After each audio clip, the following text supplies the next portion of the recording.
안녕하세요. 경기 전분 석소입니다. 오늘 경기의 핵심 흐름과 무료 공유 내용 댓글에 남겨둔 링크에서 확인하실 수 있습니다. 경기 전 꼭 봐야 할 전력, 데이터, 전술 포인트 지금부터 바로 분석해 보겠습니다. 이번 경기는 노르웨이의 강력한 공격진보다 측면 수비 조직의 불안이 더 크게 부각될 가능성이 높은 매치업이다. 웨데고르가 중원에서 패스 방향을 조율하고 누사가 측면에서 돌파를 시도하면 홀란드에게 위협적인 기회가 연결될 수 있다. 하지만 공격 과정에서 측면 수비가 전진한 뒤 볼을 잃으면 코트디부아르가 빠르게 빈 공간을 공략할 수 있다. 특히 류에르손이 니콜라 페페의 드리블 과 안쪽 침투를 제대로 막아내지 못하면 아예르가 측면으로 이동해 커버해야 하는 상황이 반복될 가능성이 높다. 그리고 아예르가 측면으로 빠지는 순간 페널티 박스 안쪽에 공간이 발생하기 때문에 보니와 이선 자원들이 결정적인 득점 기회를 맞이할 수 있다. 페페는 단순히 바깥쪽으로만 돌파하는 유형이 아니라 왼발을 활용해 안쪽으로 파고들며 슈팅과 침투 패스를 모두 선택할 수 있다. 그래서 노르웨이 입장에서는 류에르손 혼자서 페페를 상대하기 어렵고 주변 미드필더나 센터백의 지원 수비가 반드시 필요하다. 하지만 지원 수비가 측면으로 몰리면 다시 중앙 공간이 열리면서 캐시의 전진 패스 와 보니의 침투가 살아날 수 있다. 반면 노르웨이는 홀란드의 높이와 속도를 활용해 한 번에 배후 공간을 공략할 수 있어 실점 가능성을 완전히 배제하기는 어렵다. 그럼에도 코트디부아르는 캐시에를 중심으로 중원 경합에서 쉽게 밀리지 않고 페페의 측면 돌파를 통해 노르웨이 수비의 가장 약한 지점을 반복적으로 두드릴 수 있다. 그리고 후반에는 시몬 아딕나를 투입해 이미 체력이 떨어진 측면 수비를 상대로 다시 한번 속도 변화를 줄 수 있다. 전반부터 페페가 위에르손의 수비 위치를 흔들고 후반에는 아딕나가 같은 공간을 직선적으로 파고든다면 노르웨이 수비진의 간격은 더욱 크게 벌어질 가능성이 높다. 결국 측면에서 시작된 균열이 페널티 박스의 안쪽 공간 노출로 이어지고 교체 전력의 차이까지 누적되면서 코트디부아르가 승부를 가져갈 가능성이 높다. 이번 경기는 전력 구성과 공격 전개의 다양성에서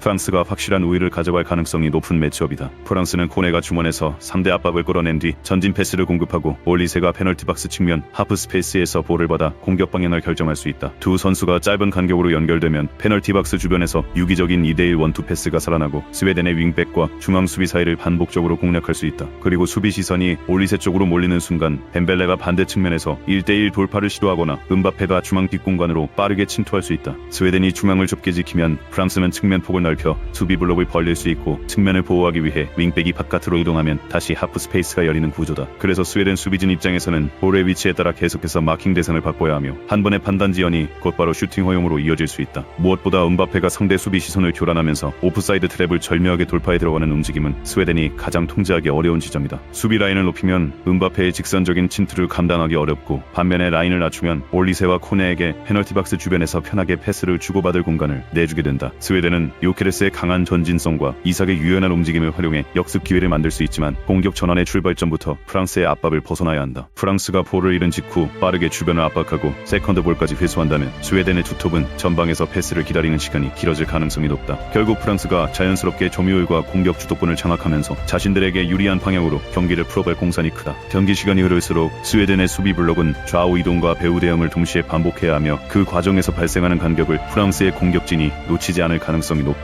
전술적인 삼성과 선수 개개인의 해결 능력, 공격 루트의 다양성까지 종합하면 프랑스가 전력 차이를 결과로 연결하는 흐름이 가장 자연스럽다. 멕시코는 조별리그 3경기에서 모두 결과를 얻었지만 경기 내용까지 압도적이었다고 평가하기는 어렵다. 남아프리카 공화국전은 전력 차이가 분명했고 대한민국전에서는 상대의 실수가 멕시코에 유리하게 작용했다. 체코전 역시 멕시코 고지대 환경에 익숙하지 않은 상대의 체력 저하가 경기 흐름에 영향을 줬다. 하지만 에콰도르는 높은 고도에서 경기하는 환경에 익숙한 선수들이 많기 때문에 멕시코가 기대하는 체력적 이점을 크게 허용하지 않을 가능성이 높다. 따라서 이번 경기는 환경보다 실제 전술 구조와 중원 싸움이 더 중요하게 작용할 전망이다. 멕시코는 로무가 중앙에서 전진 패스를 넣고 히메네스가 공을 받아 이선과 연결하는 공격을 시도할 가능성이 높다. 하지만 카이세도가 로모의 패스 길목을 먼저 막으면 히메네스는 공을 받기 위해 계속 아래로 내려와야 한다. 히메네스가 박스에서 멀어질수록 멕시코는 문전에서 제공권과 마무리를 담당할 선수가 부족해진다. 퀴노네스가 안쪽으로 들어와 빈자리를 채울 수 있지만 에콰도르의 측면 미드필더와 풀백이 함께 공간을 좁히면 돌파 이후 선택지가 제한될 수 있다. 반면 에콰도르는 공을 빼앗는 순간 플라타와 앙글로를 향해 빠르게 공격 방향을 바꿀 수 있다. 멕시코 풀백이 높은 위치까지 올라간 상황에서는 측면 수비가 정렬되기 전에 1대1 돌파와 박스 침투가 만들어질 가능성이 크다. 플라타가 안쪽으로 들어오며 수비형 미드필더를 끌어내면 반대편에서는 앙글로가 넓은 공간을 활용할 수 있다. 에콰도르는 독일전 역전승을 통해 한 차례 실점하거나 경기가 뜻대로 풀리지 않더라도 쉽게 흔들리지 않는 모습을 보여줬다. 그래서 멕시코가 초반 관중의 응원을 등에 업고 공격적으로 나서더라도 에콰도르는 수비 간격을 유지하며 하며 자신들의 역습 기회를 기다릴 수 있다. 세트피스에서도